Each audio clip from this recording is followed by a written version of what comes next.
मंडप सजा था, डीजे बज रहा था। बारात लड़की के द्वार पर पहुंची और दूल्हा कार से उतरकर दोस्तों के साथ डांस करने लगा।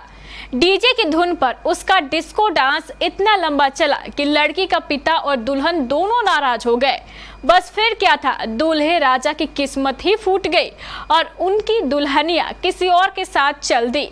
केबीसी न्यूज़ देख रहे हैं आप और मैं हूँ आपके साथ मोना। अपनी शादी में नाचना किसी दूल्हे को कितना भारी पड़ सकता है, अगर इसका अंदाजा आपको लगाना है तो महाराष्ट्र में घटी इस घटना को देखकर लगा सकते हैं। एक दूल्हे को अपनी शादी में देर तक नाचना इतना भारी पड़ गया कि उसकी दुल्हनिया किसी और के साथ चल दी। जी हाँ, जिस मामले की हम बात कर रहे हैं यह मामला महाराष्ट्र का है। यह कहानी सुनने में फिल्मी नजर आ रही है, लेकिन इसमें सच्चाई है। घटना महाराष्ट्र में बुलढाना जिले के मलकानपुर परंगा गांव में 24 अप्रैल को हुई। लड़की के पिता का आरोप है कि दूल्हा शराब के नशे में इतना धुत था कि उसे किसी चीज की सुध ही नहीं थी, इसलिए उसने अपनी बेटी की शादी किसी और से कर दी। लड़के के पिता का कहना है कि बारात मुहूर्त निकलने के बाद शाम 4 बजे द्वार पर पहुंची और दूल्हा रात 8 बजे तक डांस करता रहा। देर से आने का कारण पूछा गया तो बाराती मारपीट पर उतारू हो गए। इसके बाद लड़की वालों ने दूल्हे समेत लड़के वालों की जमकर पिटाई की और फिर उन्हें बिना खाना खिलाए भगा दिया। लड़के के पिता ने बताया है कि द्वार पर बारात आ चुकी थी और अगर शादी नहीं होती तो बड़ी बदनामी होती। ऐसे में मामला पंचायत के पास पहुंचा।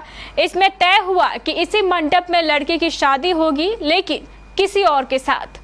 इसके बाद तलाश शुरू हुई और बारात में शामिल एक लड़का लड़की के पिता को भाग गया। पिता ने अपनी झोली फैलाई और कुछ ही देर में लड़का भी शादी करने को तैयार हो गया। खास बात यह रहा कि लड़की और लड़का अच्छे दोस्त भी हैं। दूसरे वर को पाकर दुल्हन प्रियंका बेहद खुश है। उसने कहा है, गनीमत है जो पहले ही पता चल गया कि दूल्हा शराबी है। वह नाच रहा था और मैं वरमाला लेकर घंटों खड़ी रही। बारात में उसकी हरकत से हमारा पूरा परिवार आहत था। अच्छा हुआ कि उसकी सच्चाई वक्त से पहले सामने आ गई। शादी के मंडप से भगाए जाने के बाद पहले दूल्हे ने भी अगले दिन एक दूसरी लड़की से धूमधाम से शादी की। हालांकि इस शादी से पहले उसने डांस नहीं किया और ना ही उसके दोस्तों और रिश्तेदारों ने शराब पी। दूल्हे ने कहा है कि जोड़ियां भगवान बनाते हैं और जहां जिसकी शादी होने वाली होती है वही होती है।